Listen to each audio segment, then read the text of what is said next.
اسد میرا سب سے پیارا اور بڑا بھائی تھا۔ بہنوں میں میرا تیسرا نمبر تھا تو بھائیوں میں اس کا بھی تیسرا نمبر تھا۔ ہم کل 9 بہن بھائی تھے۔ ہمارے درمیان پیار، محبت اور اتفاق بہت زیادہ تھا۔ والد صاحب کا انتقال بہت پہلے ہی ہو گیا تھا۔ گھر کی کفالت بڑے دونوں بھائیوں کے ذمہ تھی۔ وہ دونوں بھائی شادی شدہ تھے۔ بڑے بھائی جان سعودیہ میں تھے اور چھوٹے بھائی صاحب کراچی میں ایک ملٹی نیشنل کمپنی میں کام کرتے تھے۔ ان کی آمدنی اچھی ہونے کی وجہ سے ہماری گزر بسر اچھی طرح ہو رہی تھی اور کسی قسم کی بھی کمی نہ تھی۔ انہی دنوں دوسرے بھائیوں میں سے ایک بھائی اور ایک بہن کی شادی ہو گئی۔ اب اسد بھیا کی باری تھی۔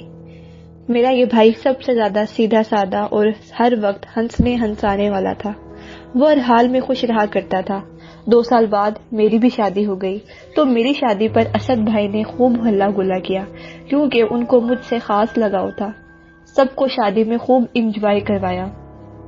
انہی دنوں ان کی ملاقات ایک خاتون سے ہو گئی اور انہوں نے اس خاتون میں دلچسپی لینا شروع کر دی۔ میں نے یہاں اس عورت کو خاتون اس لیے لکھا ہے کہ وہ اسد بھائی سے 7 سال بڑی تھی۔ شروع میں ہم کو اندازہ نہیں تھا کہ یہ کون ہے اور کہاں سے تعلق رکھتی ہے۔ میری شادی کے بعد اسد بھائی نے امی سے مطالبہ کرنا شروع کر دیا کہ اب میرا بھی گھر آباد کرنے کی فکر کریں۔ امی کہنے لگی ابھی تمہاری بہنوں کی شادی ہوئی ہے، تھوڑا ٹائم دو، اسی اثناء میں تمہارے لیے لڑکی بھی پسند کر لوں گی، پھر تمہاری شادی کا انتظام کرتے ہیں۔ اسد بھائی کہتے کہ لڑکی کی آپ فکر نہ کریں کیونکہ لڑکی میں نے پسند کر لی ہے۔ بار بار اصرار کرنے پر بالآخر امی جان نے اس لڑکی کو دیکھنے کی خواہش کا اظہار کیا اور وہ لڑکی دیکھنے گئی۔ امی جان اسد بھائی کی پسند دیکھ کر حیران رہ گئی کیونکہ وہ کوئی لڑکی نہیں بلکہ ادھیر عمر عورت تھی جس نے میرے بھائی کو جانے کیسے اپنے جنگل میں پھنسا لیا تھا، اور امی کی سمجھ میں نہیں آتا تھا کہ وہ کن خوبیوں کی وجہ سے اسد بھائی کو پسند آ گئی ہے۔ حقیقت میں دونوں کا کوئی جوڑ نہیں تھا۔ امی بھائی کو سمجھاتی تھی بیٹا یہ عورت کسی طرح تیرے جوڑ کی نہیں، شبانہ سے شادی کی غلطی مت کرنا، مگر بھیا مانتے ہی نہ تھے۔ کہتے تھے شادی اس سے کروں گا ورنہ عمر بھر کنوارا بیٹھا رہوں گا، اس سے تم شادی کرو گے تو بہت پچھتاؤ گے۔ امی نے کافی منع کیا۔ آخر امی نے پوچھا اس بارے میں یہ تو بتاؤ کہ وہ شادی شدہ تھی یا غیر شادی شدہ، مطلب کہ وہ طلاق یافتہ ہے یا بیوہ، اور کس خاندان سے تعلق ہے، کوئی خاندانی پس منظر بھی تو ہوگا۔ بھائی کو خود بھی کچھ معلوم نہیں تھا۔ امی جان کو بھلا کیا بتاتے، بس یہی بتایا کہ امی جان اس کے ابو اور امی دونوں مر چکے ہیں اور وہ اکیلی رہتی ہے۔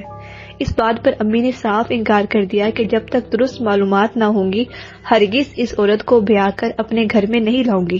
امی کے انکار پر اسد بھائی نے خفیہ طور پر شبانہ سے شادی کر لی۔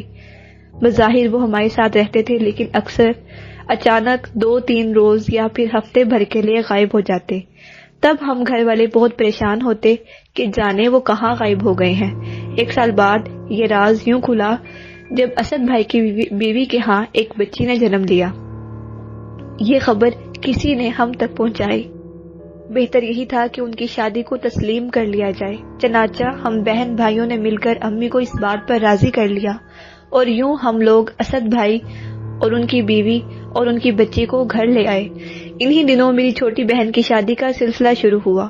شادی سے 2 روز پہلے مہندی کی رات ہم سب دلہا والوں کے گھر جا رہے تھے کہ اسد بھائی اور ان کی بیگم اپنی بچی کی طبیعت کی خرابی کے سبب گھر پر ہی رہ گئے۔ جب ہم لوگ مہندی لے کر چلے گئے ہمارے پیچھے ان دونوں نے میری بہن کا تمام زیور اور ہم دونوں شادی شدہ بہنوں کے وہ زیورات جو شادی میں پہننے کی غرض سے ہم نے امی کے پاس رکھوائے تھے وہ سب زیور اور قیمتی کپڑے سمیٹ کر یہ دونوں غائب ہو گئے۔ میری چھوٹی بہن اس وقت اپنی سہیلیوں میں گھری دوسرے کمرے میں تھی۔ شبانہ تو ہماری نگاہوں میں شروع سے ہی مشکوک تھی لیکن اسد بھائی سے ہم کو ایسی امید نہ تھی۔ ان کی اس حرکت سے ہم سب کو گہرا صدمہ ہوا۔ یوں ہم لوگوں نے ان سے قطع تعلق کرنے کا فیصلہ کر لیا۔ بہن کی شادی تو خیر جیسے تیسے ہو گئی مگر اسد بھائی نے اپنی محبت اور عزت کو ہم سب کے دلوں سے کھرچ کر پھینک دیا۔ کچھ عرصے بعد ہماری والدہ کا انتقال ہو گیا کہ انہیں اسد بھائی کی اس حرکت کا بہت غم تھا۔ ہم سوچ بھی نہیں سکتے تھے کہ میرا یہ بھائی اس درجہ کٹھور نکلے گا کہ وہ امی کے انتقال کی خبر سن کر بھی نہیں آئے گا۔ سبھی کو انتظار تھا کہ شبانہ نہیں تو اسد ماں کا آخر دیدار کرنے ضرور آئے گا۔ مگر وہ نہیں آیا۔ خیر، رو دھو کر سب نے صبر کر لیا۔ وہ ہم سے دور تھے، دل کو ایک ڈھارس تھی کہ جہاں بھی رہیں خوش رہیں۔ بہن کی مہندی کے دن قیمتی کپڑے اور زیورات چرا کر لے جانے والوں کو ہم نے معاف کر دیا کہ رشتہ ہی ایسا تھا۔ ایک دن اچانک اطلاع ملی کہ ہمارے اسد بھائی اب اس دنیا میں نہیں رہے، بلکہ ان کو قتل کر دیا گیا ہے۔ ان کو قتل کسی اور نے نہیں کیا تھا، بلکہ یہ کام ان کی بیوی نے سر انجام دیا تھا۔ سب کہہ رہے تھے کہ اسی لیے منع کیا تھا کہ شبانہ سے شادی مت کرو۔ والدین سے نافرمانی کی سزا اسی دنیا میں مل گئی۔ شبانہ کو انہوں نے زمانے بھر سے ٹکر لے کر اپنایا تھا، اپنا نام دیا تھا اور معاشرے میں باعزت مقام دیا تھا۔ مگر اس بے وفا عورت نے کیا کر دکھایا؟ جب ہم روتے ہوئے ان کے گھر پہنچے تو ان کی میت پولیس لے گئی تھی، کیونکہ در و دیوار پر خون کے چھینٹے تھے اور ان کا بستر بھی خون سے رنگین تھا۔ شبانہ کا بیان تھا کہ وہ اپنی ماں کے پاس ملنے گئی تھی تو رات وہاں ٹھہر گئی۔ اس کی غیر موجودگی میں چور ڈاکو گھر میں گھسے اور جب اسد بھائی نے مزاحمت کی تو ان کو مار کر چلے گئے۔ پولیس نے تفتیش کی، آس پڑوس سے معلومات حاصل کی تو پتہ چلا کہ اسد بھائی کی غیر موجودگی میں کوئی شخص گھر آتا تھا اور کبھی کبھی اس کے ساتھ 2 بچے بھی ساتھ آتے تھے، جن کی عمریں 4 اور 6 برس تھیں۔ جب میرے بھائی کو یہ بات پتہ چلی کہ ان کی غیر موجودگی میں کوئی شخص گھر آتا ہے تو میرے بھائی نے اس بات پر اعتراض کیا، تو شبانہ نے ہنگامہ کھڑا کر دیا کہ میرا کزن آتا ہے، تمہیں کیا اعتراض ہے؟ میرا بھائی سیدھا سادہ اور بھولا بھالا تھا، وہ نیک نیت تھا، اس نے خاموشی اختیار کر لی، مگر لوگوں نے چپ نہ سادھی۔ وہ مسلسل احتجاج کر رہے تھے۔ پڑوسیوں کے تیور سے گھبرا کر میرے صلح جو بھائی نے اپنا ٹھکانہ بدل لیا اور ایک چھوٹے محلے میں اوپر کی منزل کا 2 کمروں کا مکان لے کر وہاں رہنا شروع ہو گیا۔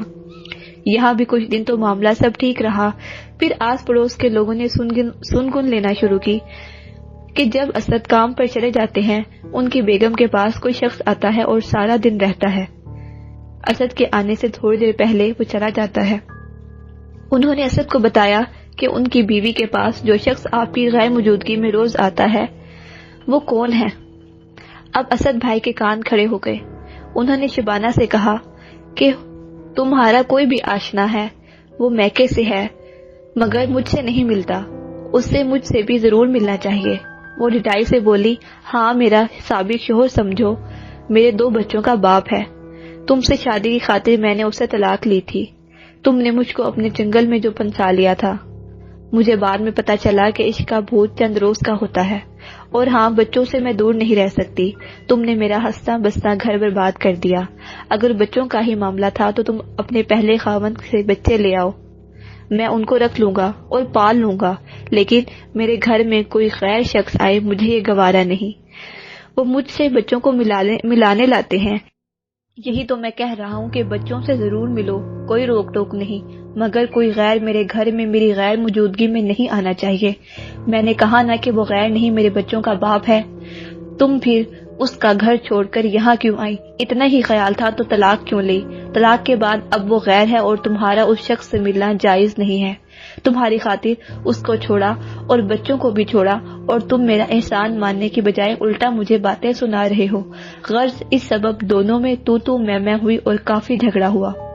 شبانہ کے زور زور سے بولنے اور رونے کی آواز پڑوسیوں نے بھی سنی۔ اس کے بعد کچھ عرصہ خاموشی رہی اور اس شخص نے جس کا نام اسلم تھا آنا ترک کر دیا، تو شبانہ گھر سے باہر جانے لگی۔ اس بات کا علم بھی پڑوسیوں کے ذریعے ہی اسد بھائی کو ہوا۔ وہ خود تو ملازمت پر چلے جاتے تھے، نہیں جان پاتے تھے کہ ان کے پیچھے یہ عورت کیا کرتی ہے۔ بہرحال جب بات حد سے بڑھ گئی تو ایک دن اسلم اور شبانہ نے اسد بھائی کو راہ سے ہٹانے کا منصوبہ بنایا تاکہ دونوں پھر سے رشتہ ازدواج میں منسلک ہو جائیں۔ حقیقت میں وقتی جذبات سے مغلوب ہو کر اس عورت نے طلاق لی تھی، مگر بچوں کی محبت اور اسلم کا خیال دل سے نہ گیا۔ تبھی وہ 2 کشتیوں کی سوار ہو گئی۔ دونوں کشتیوں کا سوار ہمیشہ خوار ہی ہوتا ہے، وہ کبھی کنارے پر نہیں پہنچ پاتا۔ یہی حال اس عورت کا بھی ہوا۔ جب دیکھا اسلم سے ملنے پر اسد بھائی بہت زیادہ مزاحمت کر رہے ہیں اور ان کی ملاقاتیں آسان نہیں ہیں، تو دونوں نے مل کر اسد بھائی کو راست سے ہٹانے کا منصوبہ بنا لیا۔ اور پھر ایک رات جب وہ گھر آئے تو شبانہ نے کھانے میں نشہ آور گولیاں ملا دی، جس سے اسد بھائی مکمل طور پر بے ہوش ہو گئے۔ ابھی صبح ہونے میں تھوڑی دیر تھی۔ اسلم نے بھائی پر وار کیا تو خنجر ان کی پشت پر لگا، وہ ہڑبڑا کر اٹھ گئے۔ دوسرا وار انہوں نے ہاتھوں پر کیا، ہاتھ شدید زخمی ہو گئے۔ بھائی زخمی حالت میں باہر بھاگے، وہ شخص چھرا لے کر ان کے پیچھے بھاگا۔ نشہ آور گولیوں کی وجہ سے بھائی دیوار سے ٹکرائے تو دیوار پر لہو کی لکیر بن گئی۔ اس حالت میں بھی میرے بھائی نے ہمت نہ ہاری اور نیچے آ گئے۔ تبھی اسلم نے پہلو میں چھرا گھونپ دیا اور پھر باہر کی طرف نکل گیا۔ محلے کے ایک لڑکے نے اس کو بھاگتے ہوئے دیکھ لیا۔ دروازہ کھلا پا کر اس لڑکے نے جا کر باپ کو جگایا، اس کے بھائی بھی جاگ گئے۔ سب گلی میں آ کر ادھر ادھر دیکھنے لگے۔ تبھی انہوں نے میرے بھائی کی کراہیں سنی تو وہ دروازے پر پہنچے جہاں میرے بھائی گرے ہوئے تھے اور لہو سے ان کے بدن مکمل طور پر تر ہو گیا تھا۔ اس سے پہلے کہ یہ لوگ کچھ سوال کرتے، اسد بھائی بے ہوش ہو گئے۔ وہ لوگ ٹیکسی ڈھونڈنے لگے۔ اتنے میں کسی نے پولیس کو فون کر دیا مگر پولیس نہ آ سکی۔ وہ صبح 8 بجے تک آئے، جب تک خون زیادہ بہہ جانے کی وجہ سے میرے بھائی نے دم توڑ دیا تھا۔ محلے میں رش لگ گیا، پولیس بھی آ گئی اور وہ بیان لینے لگی کہ اسی وقت شبانہ برقع پہنے گھر میں داخل ہوئی اور اپنے شوہر کو ایسی حالت میں دیکھ کر پہلے تو اس نے حیرت کا مظاہرہ کیا، پھر رونے دھونے لگی، جس پر پولیس کو شک گزرا کہ یہ عورت ابھی آئی ہے، پہلے کہاں تھی۔ بہرحال پولیس نے اس کا بھی بیان لیا۔ وہ بولی کہ میں تو کل شام کی میکے گئی تھی اور ابھی آئی ہوں، شاید یہ میرے شوہر کو ڈاکوؤں نے مار دیا ہے کیونکہ اس کی کسی سے بھی دشمنی نہیں تھی۔ پولیس والوں نے کہا ان کے گھر والوں کو اطلاع دو۔ بولی یہ لاوارث ہیں، ان کے گھر والے نہیں، وہ مر چکے ہیں۔ اب انسپکٹر کو مزید شک ہوا، کہنے لگا تم جھوٹ بول رہی ہو۔ محلے والوں میں سے ایک نے کہا کہ اسد کے بہن اور بھائی سب زندہ ہیں۔ پولیس والوں کو اس کے رویے سے مزید شک ہوا۔ ہو نہ ہو شوہر کے قتل میں اس عورت کا گہرا تعلق ہے، کیونکہ صدمے سے نڈال ہو جانے کے بجائے وہ خون کے دھبے اور چھینٹے صاف کرنے لگی اور سیڑھیاں دھونے لگی۔ بولی لوگ یہاں پر آئیں گے، اوپر آئیں گے میرے شوہر کی تعزیت کرنے تو ان کے جوتے اور پیروں پر میرے خاوند کا خون لگے گا اور مجھے تکلیف ہوگی، اسی لیے صاف کر رہی ہوں۔ پولیس نے 2 دن بعد محلے والوں کے بیانات کی روشنی میں شبانہ کو گرفتار کر لیا اور اپنا روایتی طریقہ اختیار کیا تو شبانہ نے بتایا کہ اس نے اپنے سابق شوہر کے ساتھ مل کر اسد کو قتل کیا ہے۔ دراصل وہ اپنے پہلے شوہر سے طلاق لے کر بہت پچھتا رہی تھی اور دوبارہ اس کے گھر جا کر آباد ہونا چاہتی تھی، جبکہ اسد طلاق نہیں دیتا تھا اور یہ جھگڑا کچھ دنوں سے شدت اختیار کر گیا تھا۔ پولیس والوں نے اسد بھائی کی بچی کو امی جان کی تحویل میں دے دیا اور بعد میں اسلم کو بھی گرفتار کر لیا۔ شبانہ کی کہانی کچھ یوں تھی کہ اس نے بازار حسن میں جنم لیا تھا اور وہاں اس کی پرورش ہوئی تھی۔ اس کی ماں اس سے بہت محبت کرتی تھی۔ وہ ایک اغوا شدہ لڑکی تھی جس کو بچپن میں اغوا کر کے یہاں فروخت کر دیا گیا تھا۔ جب وہ اغوا کی گئی تو وہ اپنے گھر سے باہر کھیل رہی تھی اور وہ 4 برس کی تھی۔ وہ کسی صورت بازار حسن میں رہنا نہیں چاہتی تھی مگر اس کو یہاں رہنے پر مجبور کر دیا گیا تھا۔ جب وہ بڑی ہوئی تو اس نے یہ تہیہ کیا تھا کہ اگر اس کو اولاد ہوئی اور وہ بیٹی ہوئی تو وہ اس کا نکاح کسی شریف آدمی سے کر دے گی مگر اس بازار کی زینت نہ بنائے گی۔ سمیہ خود تو عمر بھر اس دلدل سے نہ نکل سکی، لیکن جب شبانہ پیدا ہوئی تو اس نے اس کی پرورش اس انداز میں کی کہ اسے کسی شریف آدمی سے شادی کر سکے اور اس کا بیاہ کر سکے۔ سمینہ نے اس کو 8ویں تک پڑھایا مگر شبانہ نے آگے پڑھنے سے انکار کر دیا۔ کہتے ہیں کہ بچہ جہاں اور جس ماحول میں پرورش پاتا ہے اس پر اس ماحول کا گہرا اثر ہوتا ہے اور اسی ماحول کی چھاپ اس پر ضرور آتی ہے۔ شبانہ بھی اس ماحول سے خود کو علیحدہ نہ کر سکی۔ اس کی ماں نے ایک شریف مگر غریب آدمی سے اس کی شادی کر دی اور وہ اس سے چند دنوں بعد طلاق لے کر لوٹ آئی، کیونکہ غریب آدمی اس سے عزت سے تو بات کر سکتا ہے، اسے عزت سے تو رکھ سکتا تھا مگر تر نوالے اور روز چرغے نہیں کھلا سکتا تھا، جبکہ شبانہ عیش کی آتی تھی۔ اسی دوران ایک نوجوان سمینہ کے کوٹھے پر آیا اور اس کو شبانہ پسند آ گئی۔ سمینہ نے اس کو بتایا کہ میں اپنی بیٹی کی عزت بھری زندگی دیکھنا چاہتی ہوں، اگر تم کو یہ اتنی پسند ہے تو عزت سے اپنا لو اور شریفانہ زندگی دو، کیونکہ میں نے مجبور ہو کر اس گندگی کو قبول کیا تھا مگر میری بیٹی مجبور نہیں ہے، میں اس کی مالک اور خود مختار ہوں۔ چاہتی ہوں کہ اس کا کسی شریف آدمی سے نکاح ہو اور یہ شرافت کی زندگی گزارے۔ تو اسلم نے کہا کہ میں بھی شریف خاندان کا چشم و چراغ ہوں، ایک نیک نام ذمہ دار کا بیٹا ہوں۔ کچھ رنگین مزاج دوست مجھ کو یہاں لے آئے، میں خود بھی یہ گناہ کرنا نہیں چاہتا بلکہ جائز زندگی گزارنا چاہتا ہوں۔ بہرحال اسلم سمینہ کی باتوں سے متاثر ہوا اور ساتھ ہی وہ دل و جان سے شبانہ کو پسند کرنے لگا۔ اسی وجہ سے اس نے شبانہ کو شریکہ حیات بنانا قبول کر لیا۔ اسلم کے نکاح میں آنے کے بعد شبانہ اس کی بیوی بن کر اس کے گھر آ گئی۔ اس غرض سے اسلم نے علیحدہ گھر بھی خریدا کیونکہ اس کے خاندان نے شبانہ کو قبول نہیں کیا تھا اور صاف انکار کر دیا تھا کہ علیحدہ رکھ اور یہ ہمارے گھر نہیں آ سکتی۔ اسلم کے ساتھ خوش و خرم شبانہ نے 10 سال گزارے کیونکہ وہ اس سے محبت کرتا تھا، لہٰذا اس کا بے حد خیال بھی رکھتا تھا۔ اس دوران اس کے 2 بچے ہو گئے۔ اسلم کو اپنی بیٹیوں سے اور بیٹوں سے بے انتہا محبت تھی، وہ ایک لمحہ بھی ان کے لیے جدائی برداشت نہیں کر سکتا تھا۔ اس کی وجہ سے بھی وہ شبانہ کا بہت خیال رکھتا تھا کہ وہ ان کے اولاد کی بیٹی تھی۔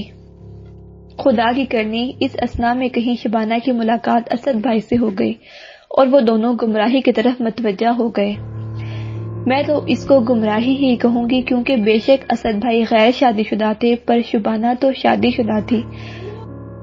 پھر اسلم کو اس سے شکایت تھی اور نہ اس کو اپنے خاوند سے کوئی گلہ تھا، شاید کہ اس کی رگوں میں کسی بدماش کا خون تھا جو آخرکار رنگ لے آیا اور وہ اسلم بھائی سے بے وفائی کی مرتکب ہو گئی۔ اب وہ بہانے سے جھگڑنے لگی اور اس کی زندگی اجیرن بنا ڈالی۔ بچے الگ پریشان تھے، کئی بار پڑوسیوں نے صلح کروائی۔ سمینہ نے شبانہ کو رخصت کرتے وقت کہا تھا کہ پھر کبھی ادھر قدم مت رکھنا، اپنے ہی گھر میں رہنا، ایک بار طلاق لے کر آئی ہو تو میں نے رکھ لیا تھا کہ تمہارے بچے نہیں تھے، اب تمہارے بچے ہیں، لہٰذا جیسی بھی زندگی ہو تمہیں اپنی خاوند کے ساتھ ہی گزارنی ہوگی، میں کبھی کبھی خود آ کر مل جایا کروں گی۔ اسلم نے بھی نکاح کے وقت یہی شرط لگائی تھی کہ سمینہ یا اس سے تعلق رکھنے والا کوئی بھی شخص اس کے گھر نہیں آئے گا۔ جب شیطان انسان کو بہکاتا ہے تو وہ اچھی بھلی جنت کو چھوڑ کر دوزخ کی راہ اختیار کر لیتا ہے۔ اسد بھائی اور شبانہ بھی انسان تھے، بس عشق کے چکر میں دونوں پھنس گئے۔ میرے بھائی نے اس عورت کو نہ پہچانا اور والدہ کی نافرمانی کر کے شبانہ کو بیوی بنایا۔ ادھر شبانہ نے اسلم سے جھگڑ کر طلاق حاصل کی اور اسد بھائی سے بیاہ کر لیا۔ وہ اپنے بچوں کو اسلم کے سپرد کر کے نئی دنیا بسانے آ گئی۔ 1 سال مشکل سے بچوں کے بغیر کاٹا اور پھر اسلم سے رابطہ کر لیا۔ یوں وہ دونوں بچوں کو وجہ بنا کر اسلم سے ملنے لگی۔ چونکہ اسد بہت سیدھے اور اعتبار والے آدمی تھے، لہٰذا شبانہ کو اسلم سے ملاقات میں کوئی دشواری پیش نہ آئی اور سب سے محفوظ جگہ اس کو اپنے گھر کی چھت ہی نظر آئی۔ تاہم ایسی باتیں کب تک چھپتی ہیں؟ وہ لا کہتی کہ میرے بچوں کا باپ ہے، مگر وہ اسلم سے طلاق لے چکی تھی، معاشرہ ان کو ملنے کی اجازت نہیں دے سکتا تھا اور اب وہ کسی اور کی منکوحہ تھی۔ اسلم ایسا سفاک اور برا آدمی نہ تھا، مگر اس کو سفاکی کی راہ دکھانے والی شبانہ تھی۔ آخرکار اس نے میرے بھائی اسد کا کام تمام کروا دیا۔ انہوں نے تو یہی سوچا تھا کہ اس کو چوری اور ڈکیتی کی واردات مشہور کر دیں گے، مگر ایسا نہ ہو سکا۔ بقول کسی کے زبان خنجر جو چپ رہے گی تو لہو پکارے گا آستین کا۔ کہتے ہیں کہ قتل نہیں چھپتا، قاتل کبھی نہ کبھی پکڑا جاتا ہے۔ شاید اسلم بچ نکلتا اگر شبانہ عقل سے پیدل نہ ہوتی اور محلے والے گواہی نہ دیتے۔ دونوں کو عدالت سے سزا ہو گئی، لیکن نقصان کس کا ہوا؟ میرے پیارے بھائی جان کا ہوا، جو اپنی جان سے گیا اور اس کی معصوم بچی ماں باپ سے محروم ہو گئی۔ خود اسلم اور شبانہ کے بچے بھی بن ماں باپ کے در بدر ہو گئے۔ شکر ہے کہ وہ لڑکے تھے، اگر لڑکیاں ہوتی تو اس بازار کی زینت بنتی جہاں سے ان کی ماں اور نانی کا تعلق تھا۔ آج بھی جب اسد بھائی یاد آتے ہیں تو دل خون کے آنسو روتا ہے۔ مردوں کو خدا نے زیادہ عقل اور سوجھ بوجھ دی ہے، پھر بھی وہ کبھی کبھی عورت کے کہنے میں آ جاتے ہیں اور ایسا کام کر گزرتے ہیں جس کی وجہ سے ان کی عزت اور ناموس کے ساتھ ساتھ زندگی بھی داؤ پر لگ جاتی ہے۔ میری دعا ہے کہ خدا ایسی عورتوں سے سب کو بچائے۔ جی تو پیارے بچوں، اگر آپ کو یہ کہانی پسند آئی ہو تو میری حوصلہ افزائی کے لیے اس کہانی کو لائک کرنا نہ بھولیں، اور اگر آپ مزید دلچسپ اور سبق آموز کہانیاں سننا چاہتے ہیں تو میرے چینل کو جلدی سے سبسکرائب کر دیں اور ساتھ ہی بیل آئیکن کو پریس کرنا نہ بھولیں تاکہ ہر نئی آنے والی ویڈیو کا نوٹیفیکیشن آپ کو سب سے پہلے ملے۔ اپنا بہت سارا خیال رکھیں۔ ابھی تک کے لیے اللہ حافظ۔